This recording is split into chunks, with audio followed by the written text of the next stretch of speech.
I'm Katie White, and this is By the Book, Enhancing Relationships Through Literature. Our mission here at By the Book is to connect people with books that foster personal growth and strengthen relationships with family and friends. We believe the best relationship advice is already out there, and we're here to help you discover it. Today we have my friend and CrossFit coach, Daniel Mauricio. Daniel and I met a few months back when I started working out at the gym he works at. Daniel is studying exercise physiology at BYU Idaho and wants to one day be a physical therapist. He's currently a tutor on campus for biomechanics and also study skills. When I told him about my podcast, he got so excited about all the books that I told him I was going to be talking about, and I immediately knew I had to have him on the podcast. So here he is. Thanks for being here. Thanks for inviting me, Katie. I'm excited for this one. Of course. Okay, so we'll just get right into it. Tell us about what book you chose to talk to us about today and why. I chose to talk about the book called Dangerous Love by Chad Ford. Chad Ford, he was a teacher at BYU Hawaii for a while, but before teaching at BYU Hawaii, he worked for the Arbinger Institute. And I don't really remember what he did as a consultant or whatever. We're obsessed with the Arbinger Institute. We love Arbinger Institute, which was what brought me to your podcast. Like your first one, your aunt chose to talk about bonds that make us free. Yes. I was like obsessed about that book. She killed that one. And Chad Ford understands those principles, and his book Dangerous Love just extends more of our understanding application of those principles that Arbinger teaches us so well, of seeing people as people and connecting and solving problems and conflicts, which goes why he calls the book Dangerous Love, which we'll go into maybe later. And he worked as mediator. He worked with Israel-Palestine conflicts, Northern Ireland, all these places, and he really knows about peace building. That's so cool. Which is why it's so important these days. Why I chose to talk about this book today. Okay, I'm so excited to keep talking about this book. I heard about this book from my mom, actually. Oh, yeah? A while ago. She said that one of my cousins had read it and that they really loved it. And then my mom read it. And then you were talking about it. And I'm like, okay, for sure we got to do a podcast on this book. So next question, tell me a little bit more about the author. I know you have a lot of good things to say about this man. So hit us with it. Right. Besides the obvious things we can all read in his bio, like we go to the internet and we can read about him. You guys don't even need me to be here and talk about him. But like, I know him personally, not like I'm his friend, but he came to BYU to participate first on a workshop. He volunteered to come and do a workshop because we invited. We said like we love his book, we love his principles. In the place I worked at the Study Skills Center. How long ago was that? That was like 2 years ago. Okay. Yeah, max, like 2 years ago.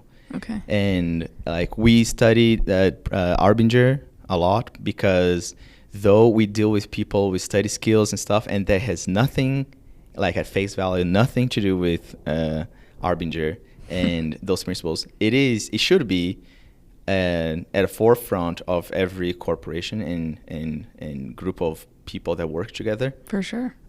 Because then that's where our real motives to help people should come from. Not because I'm paid to do so as a tutor of study skills and help people improve their academics, but because we really care about them. We see them and then we need to connect and help them solve problems. And in our workplace, because of those principles, it's just like becomes the best place on earth. Yeah.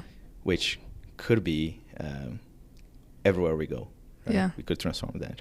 So then he came and he gave us this workshop. Also, he participated in one of our podcasts that we have in our work group called the RC podcast, because it used to be called the Reading Center.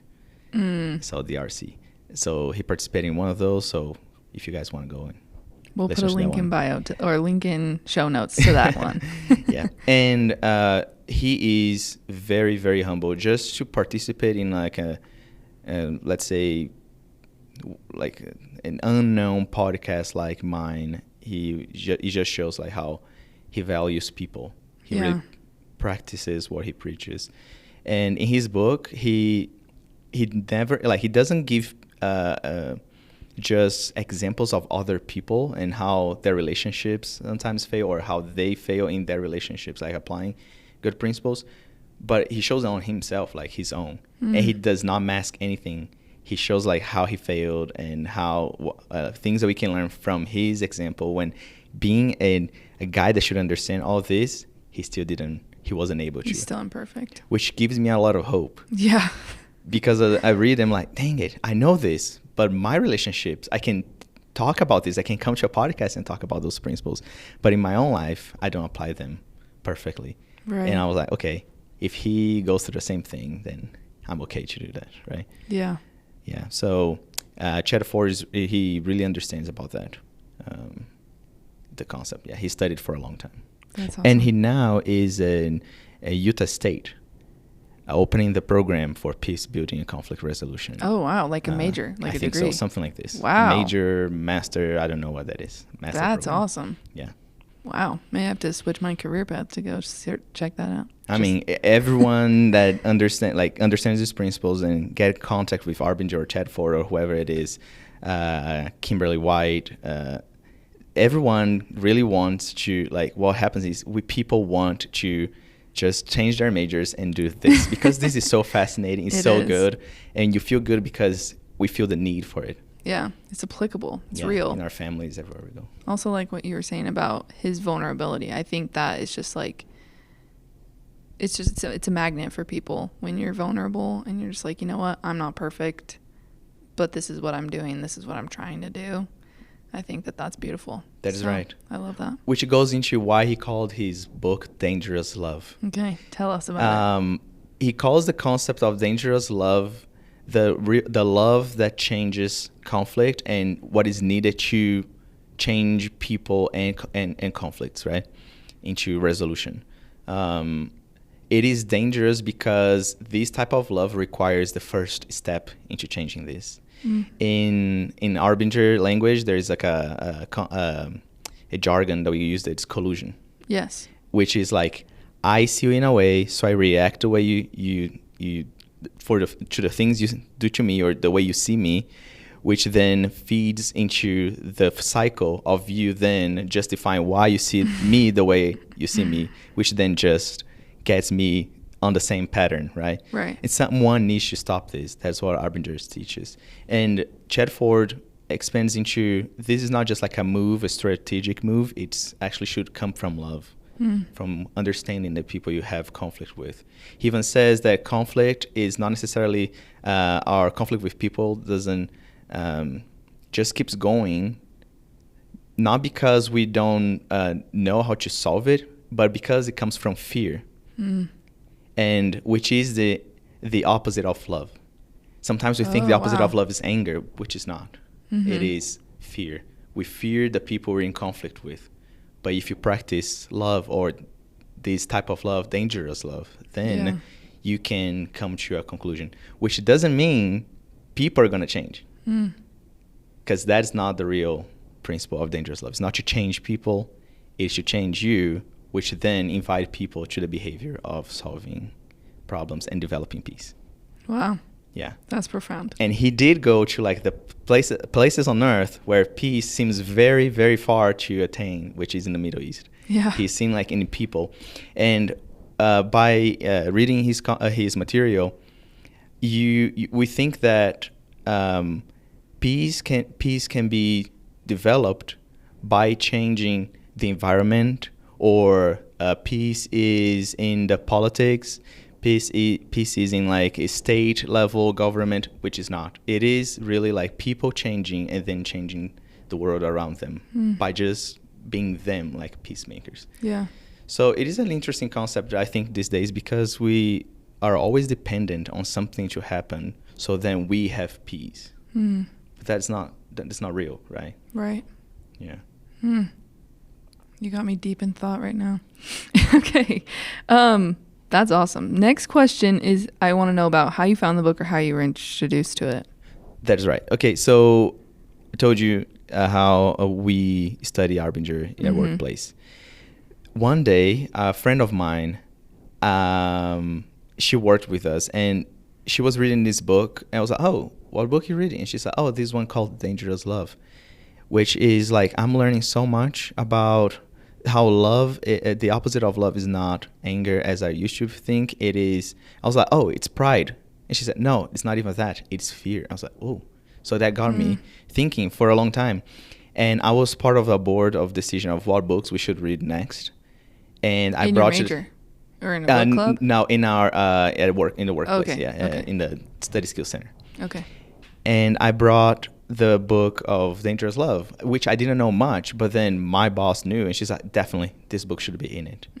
So we started reading Dangerous Love, and I was like, wow, this book should really be in this list. Like, I added to Arbinger because really adds to it. And then it's just like, it became probably my favorite. If I could include this as Arbinger book, which is not, this would be like number 2.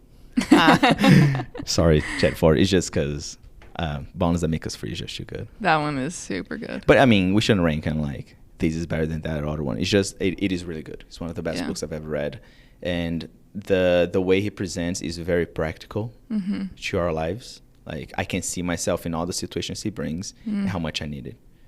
So it's just like I'm in the repeat mode since I first encountered the book. It's just really good. So I thank that friend who didn't even know.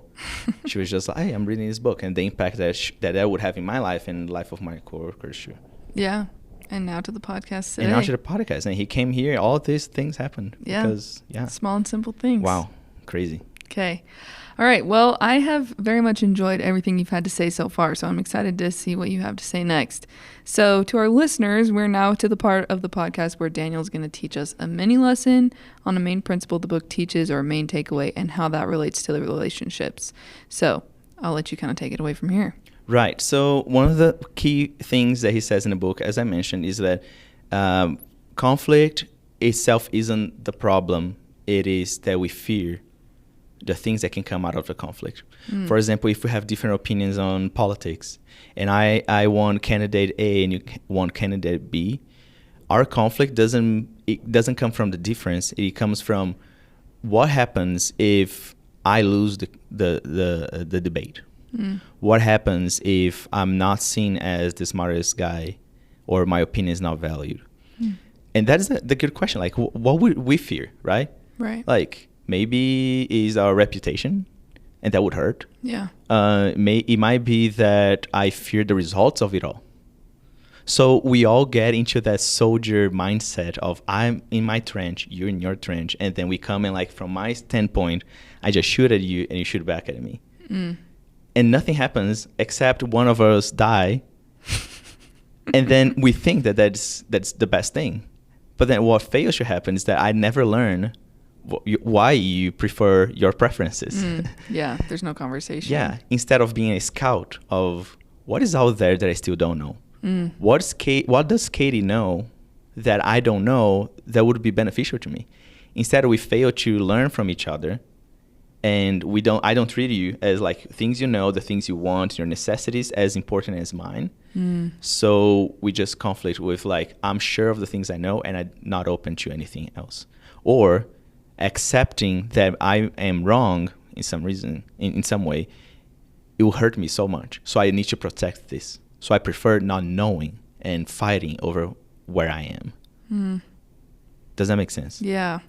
It reminds me of the podcast that I just did recently with my friend Kayla, talking about the book The Righteous Mind. Have you heard of that one? Yeah. In your podcast. Yeah. Well, yeah. I don't know if you've listened to it. It came out. Well, today is April 16th that we're recording this, so it came out yesterday. But yeah, basically just talking about, like, the idea that other people have something to teach you, and that you're not right and someone else isn't wrong, but that you're just seeing things from different angles and you value different things. So I really like that perspective of going into conversations and relationships, different experiences with, okay, what can I learn from this person? Rather than, do I agree with this person or not? Are they on my team or not? But looking to learn and looking to see from their point of view. I think that's a very valuable way to live your life. Right. And I think one of the words you used was perspective, which we have all heard of that phrase, saying of perception is reality. And it's part true to me because, yes, as we perceive things, it becomes reality. Like, if I say that this wall is white, then it is white. But is it? You know, like, sometimes our perception of how our brain interprets things becomes reality to me. Right. But what is reality? What is truth? It is just what happens in my mind. So if we all imagine different things and see in our brains, that means that is true. I think that is relativism, right? It's relative to me. Whereas I think real truth is in perspective. And perspective, especially in art and in other fields that you deal with, like objects and the view of objects, you need multiple angles to see how an object actually is, which leads to like the cave parable of Plato. Oh, yeah. Like they are just seeing like what they see, they think is reality, until someone goes from a different standpoint of view, and then they see things in a different way, and That then is they a learn wild more, parable. right? Yeah. Or the elephant, like a blind people describing what an Right. elephant is. They're all describing the reality that they have at a point, but that's just perception. Perspective would be having like a 3D view of the whole object, which requires more than just my eyes. We need to collaborate. So you tell me what you see, I'll tell you what I see. Instead of fighting over this, then we just add it. And okay, let's make it real, you know, like in a classroom. Like, who has a comment about this principle I just presented? Few hands come up. Every different view is part true, and then we add it all up to become truth. Yeah. You know, or to maybe become the whole elephant. Yeah. Yeah. The whole elephant, yeah. So, yeah. And that's what Chad Ford sometimes calls us against them mentality. Right. We are more worried in conflict, as we know. People are more worried about self-preservation instead of us preservation. And that is like when we evolve our thought into, that's not just me. If I want peace and I want to like, if I really understand, that's me. I don't think he'd ever say this, but if you understand the meaning of life, and if you have like a higher degree of beliefs like a religion, spirituality, then we might think of we are all interconnected, and it all other people play a part in my development and my eternal destination, right? So I think them, like including people instead of like just me in the whole development of self, is more important than just me fighting over what I know right now and keeping this way. We all agree that we want to grow, and we can't be as you are. But in the moment, you want things to stay as they are for like, that's the most important thing. Yeah. And that's how conflicts start or keep the way they are. Yeah. I think you really live that in your life. Just like even with like CrossFit, you found it and then you decided that you wanted to help other people experience what you experience, and I'm assuming that's why you became a coach, and you're really good at it. Thank you. I just love being coached by you because number one, you live what you're coaching. You go every day. You're good at the movements. You can show me how to do all the things, and then you're cheering me on from wherever I am, whether I can do it at level 1 or level 3 scaled or RX or whatever. And so I think that having that kind of a perspective on life also, just like applying that kind of principle of, okay, this is something that I've gotten good at. This is something I want to help other people get good at. And I never feel like you're coming at it of a sense of pride that you're like better than anybody else, but just this desire to share the knowledge of what has blessed you. So I think you're living that for sure. Oh yeah. Well, and I could name all the ways I'm not practicing that too. but for instance, like if you bring the example of me as a coach or anyone in their professions, and someone comes and says, let's say you're a chef, and someone says, I didn't like the food. I didn't like the way you run your restaurant. I don't like the way you coach your class.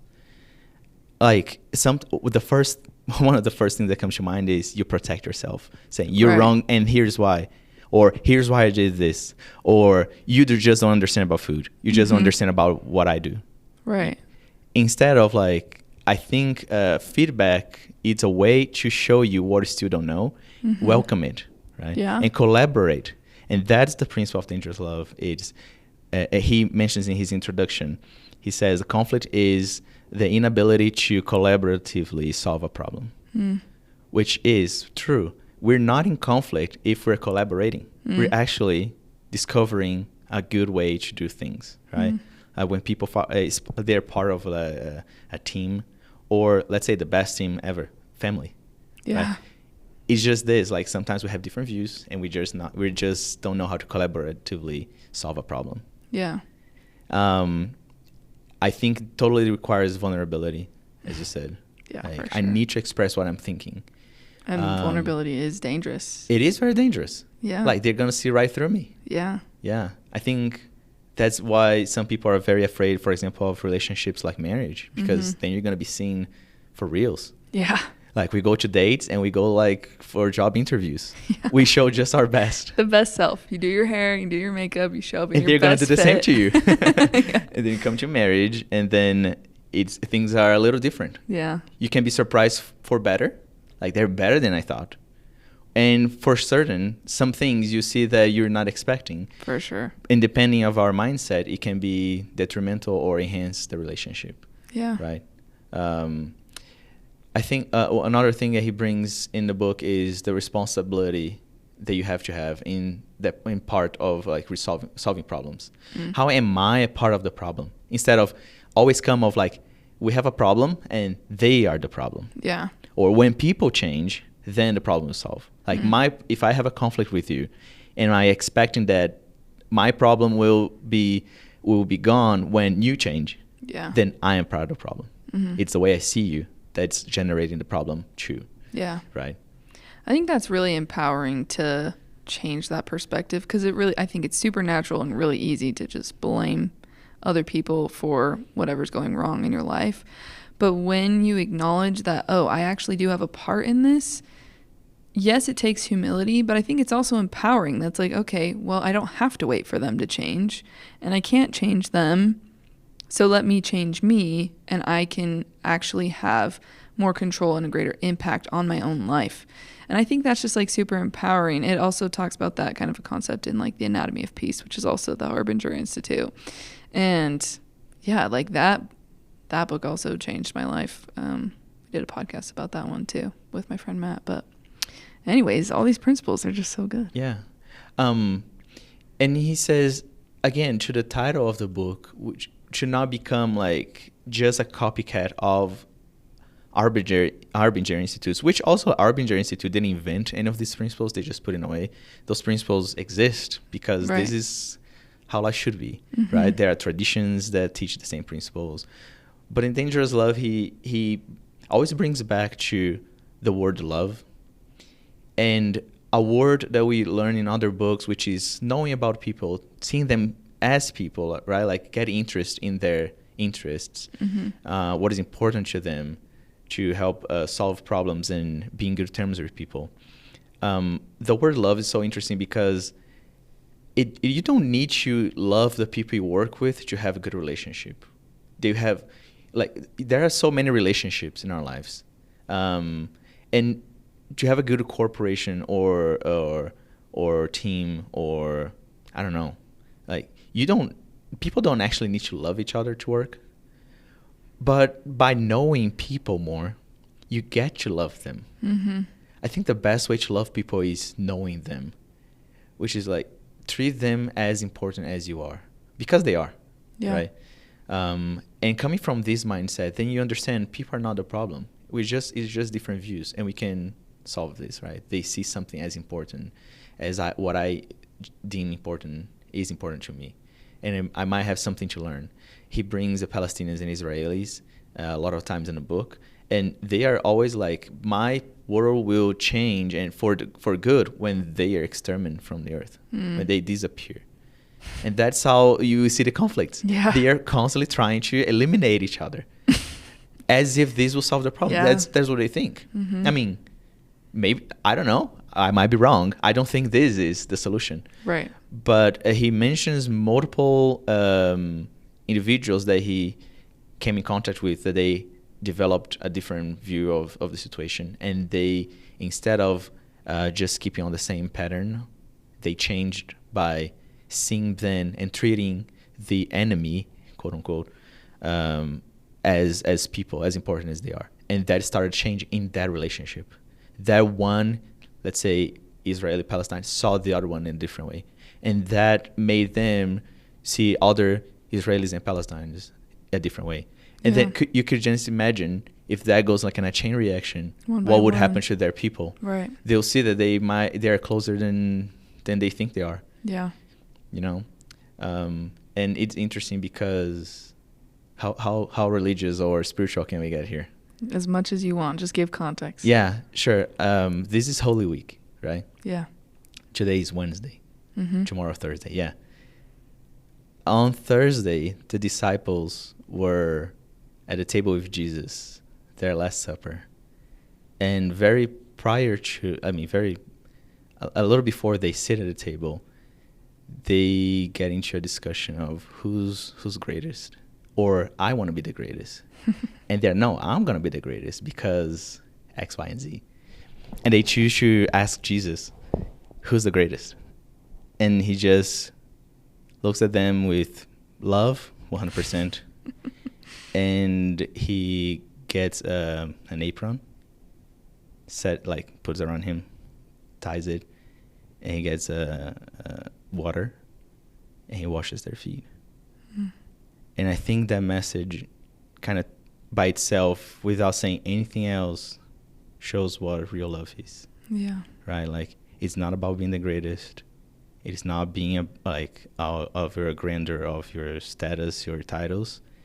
It is not about who started the fight or who has the best argument.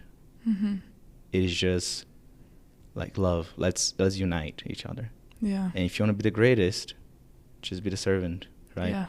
I think that's what the world needs so much these days. I think it just increases with every election, every year, every team sports fan face this, like my team against yours. And sometimes we put ourselves in those gladiators, like they represent us, mm-hmm. and I want to win at any cost, even though there's nothing that comes out of it that is very fulfilling. Next championship, you fight for the same thing as if that was the last one. Yeah. And there's an ending. But real love really feeds people's hearts and fill their cups. And that is very fulfilling. That's why I think it's so attractive, the topic of conflict resolution. Why so many people that are not even related to it, they find so much impact and so much love for the topic of love. Yeah. That was for me. I just said, like, I'm exercise physiology major, not into therapy, not into social work and all of these majors. But this is so important. I can see it in my life. So it's applicable to everybody. Yeah. Everybody has relationships with other people. So maybe everyone's looking for a way to find peace, enjoyment, for sure, and love, right? I think it's nothing wrong to want to be loved. Yeah. But that's it. I think on the pursuit of wanting to be loved, in the same way that 7 Habits, Stephen Covey says, it's in wanting to be understood, we fail to understand first, right? Yeah. First seek to understand before being understood. So I think it's just normal of human life. Yeah. Wow. That was so good. Well, we have a few more things I want to go over before we wrap this up. So who would you recommend this book to and why? Okay. Instead of saying everybody, because it is for everybody, right. Let me, I think parents, number one, like Chad Ford, he shows he's in his life as a parent, how this was very important, those principles. I'm not a parent, want to be, but in my role as family member, if you have a family at all, like in any position, brother, sister, father, even friends, these books for you. And especially, we know we're not going to value food until you're hungry that much. I value food at any point, but definitely when I'm hungry. But if you see yourself in conflict in your life, any sort of conflict, this book's for you. Yeah. And we all are in conflict in a way or another with someone. When I came to these, to some of these books, was like, I'm not in conflict in my life. My life's good, because we think it is. But we can be in conflict with some people, but not with everybody. But in some situations, not just people, but sometimes you can put this into a principle or doctrine or truth that you don't understand, you're in conflict with. You can understand as like conflict resolution in a different way. I mean, I've seen ways that I can apply this in many, many ways in my life. But definitely, if you're in conflict, this book's for you. And you're going to address the book in a different way because now you can kind of see it. You come with more, you're hungry for it. This is how it was for me in one of the most meaningful reads I've had of this book.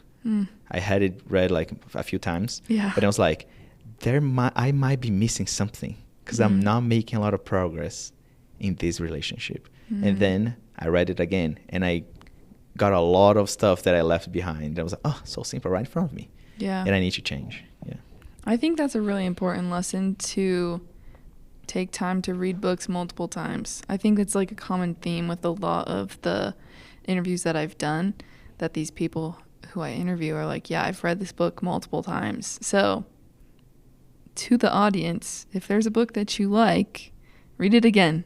Or if you've already read this book, read it again, because there's always more to learn. Something Brother Rick always says is that you need to read a book more than once to really be able to get a hold of it. On that, Katie, I love books and have a long list of books I want to read. It's just like my Netflix list. I just keep adding to it, never watch them. I keep watching the same ones when I have time. It is like I'm very curious to learn more and more and more. But then I sometimes I am brought back to the same things, to the same books, because I want to dive deeper on them. And I think sometimes we are very horizontally spread. Like I've read 1,000 books, and how much we know about each of them is very, very shallow. Yeah. I'm not saying that it's for everybody. Like some people can actually go deep and stuff. But my love for books is because, which I didn't like them initially, just because we have those authors. And it would be awesome if I could know their minds. What is a good way to know their minds? They wrote books. Like you can know them in a way by reading their books, which podcasts is like another way. Instead of just reading their books, you can hear them talking like in a conversation. Someone's interviewing them. And that's like my love for podcasts too. It's just like a very good way to know people. Like people you wouldn't hear their voice, you just read their books. Or you wouldn't know, their books are talking about principles they wrote 30 years ago. What are their answers for like 2025 right now? You know, like in an interviewer can ask them, and you're like, wow, that's amazing. Yeah, it's powerful. Yeah, and like I think we can, as you said, dive deeper into the books we deem important and worth of our lives. Yeah. Well, thank you. Is there anything else you want to add before we wrap this up? Let's learn how to love people.